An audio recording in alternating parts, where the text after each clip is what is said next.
Okay, well, after 20 minutes of tangents, getting back to the original subject, is my brother has really tried to help me get back, get the things that he sees as necessary, and he's tried to help me. And I don't want to lose appreciation of that. I don't want to be unappreciative.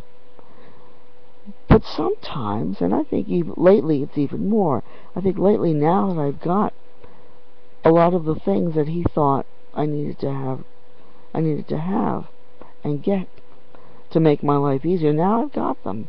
And it is making my life a bit easier.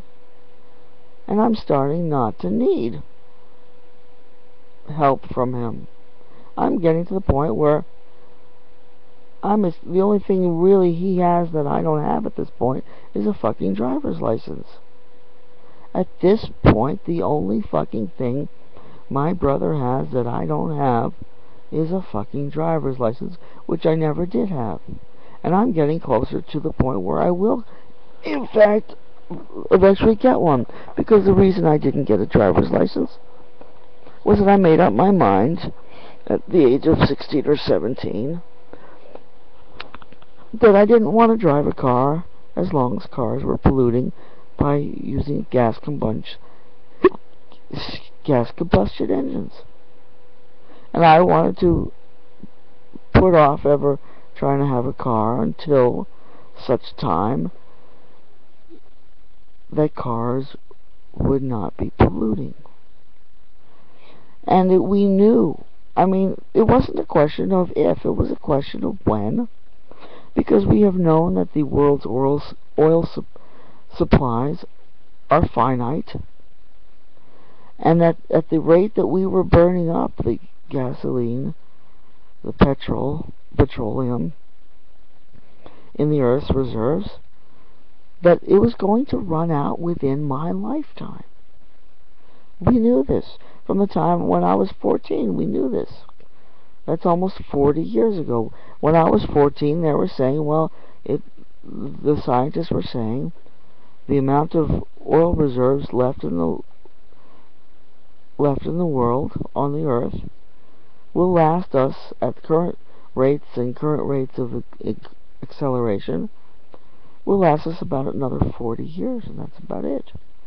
This is what they were telling us 40 years ago. So here we are, 40 years later, 2012. And people are still going around as if the fucking oil is going to last forever and not run out. It is going to run out. It's going to run out a lot sooner than most of you fucking think. And you're not going to be able to drive your cars or fuel or heat your houses with this shit anymore within your fucking lifetime. This shit is going to run out. But solar energy is not going to run out. Not for 10 billion years. Solar energy is going to outlast the Earth itself. The sun will be continuing to create solar energy long after the Earth has ceased to exist. The Earth will be consumed when the sun goes nova. The Earth will evaporate, will be burnt, and then it will just simply evaporate into non-existence. But solar energy will remain. So anyhow, we're very near. I mean, we already have electric cars that work. They don't run for 1,000 miles on a charge. So the next step that's needed is to have the availability of charging them, and ultimately the ability to build solar cells into the cars themselves, so that they will be self-recharging, so that you will be able to drive 1,000 miles, because the whole time they'll be soaking up energy from the sun, which they do in Australia. They have their solar car races, and they have cars that run 3,000 miles from one coast of Australia to the other, where they do not refuel, and it all has to be charged. It's not just electric car. If it was simply, okay, well, this is how much fuel the batteries of your car can store without recharging, then it wouldn't be a solar car race.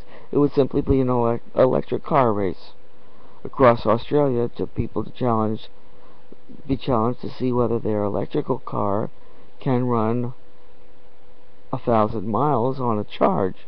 But that's not what it is about. It's about a race of cars that are able to recharge while they're running across the Australian desert, recharge from the rays of the sun hitting the solar cells on the fucking car itself. That's what that race is all about. It's been running for 30 years, since 1982 in Australia. I forget what it's called, but it's some name like Race Challenge, Solar Challenge, something like that. And they do it every year, and it's 30 years now. And these cars run 3,000 miles across Australia without stopping to recharge at any electrical charging stations, doing it all by solar panels. So it's all possible. It's not only possible, it's inevitable that this is the future of the automobile, and we're that close to being able to at least take the first steps in purchasing electrical and solar powered automobiles. So I'm that close to finally getting a driver's license to be able to do that. And at that point, once I've got a driver's license, I've got everything my brother has. He's got nothing on me at that point. At that point, he ceases to be superior. At that point, he ceases to be able to patronize and be condescending toward me. And I think that's kind of what's building up lately. When I moved last week, less than 2 weeks ago, 10 days ago, when without him, he was in New York, and I on my own here in Boston, called up piano movers, scheduled an appointment with them, met with them, arranged the whole thing, and he never met them. He had nothing to do with it. In fact, the only thing he had to do with it was when I first told him about the movers, he started getting upset, like he does all the fucking time. And that's it. He gets all worked up about stuff that he can't relax. His reaction is always to get worked up and to see the negative and say, oh, you mustn't do this, it's going to be too dangerous. Oh, you mustn't do that, it's too risky, blah, blah. And he did that when I thought he'd be pleased to hear that I found a piano movers to do the job. But no, he couldn't be pleased. His reaction was, well, how do you know? Did they give you an estimate? How do you know that they're going to get there and charge you an exorbitant amount of money? They could charge you anything at that point. And this is, what the fuck are you going on about? How fucking paranoid can you be?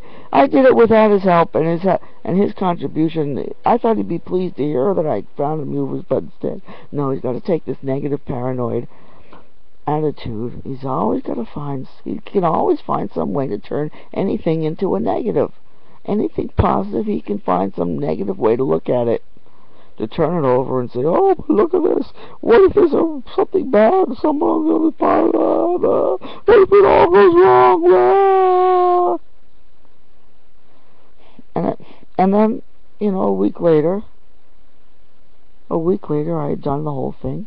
He hadn't been part of it, and not only did I get it done, but they did a good job. They came and they were very professional.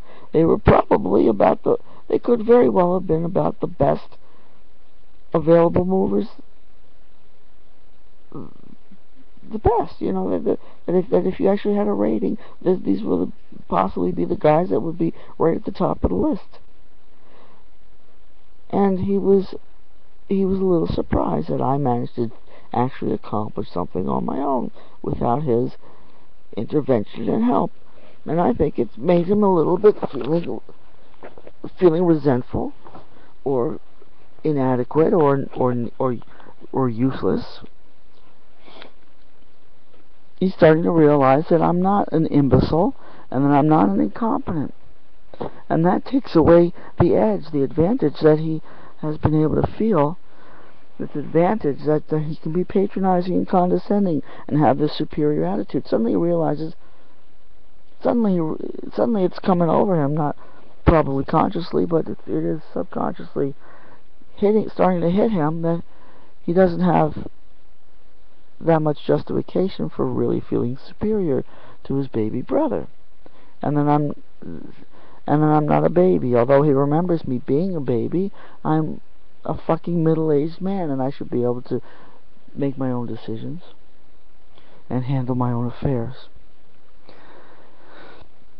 But this is all long-winded way around me rambling about the please stop. But sometimes I just feel like no matter how much he's done for me, sometimes I just want to say, would you please stop it? Would you please stop this fucking negativity? Would you please stop this kind of constant, always looking for a negative way to look at things, always looking for a way to be anxious and paranoid and worried that something's going to go wrong. That's it. Doom and gloom. This is why when we were kids, he was called Eeyore, because that's how it was. Oh, it'll never work. Oh, can you please fucking stop? You're 60 years old now.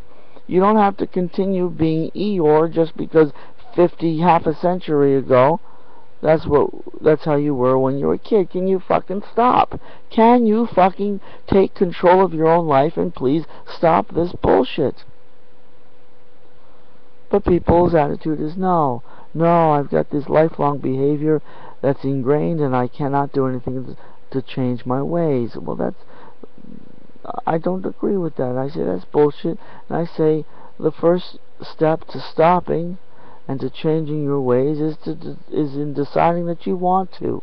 So could you please try to not want to be so fucking constantly negative? Could you please try to recognize how destructive and unnecessary all this negativity is? Please, could you please just fucking stop?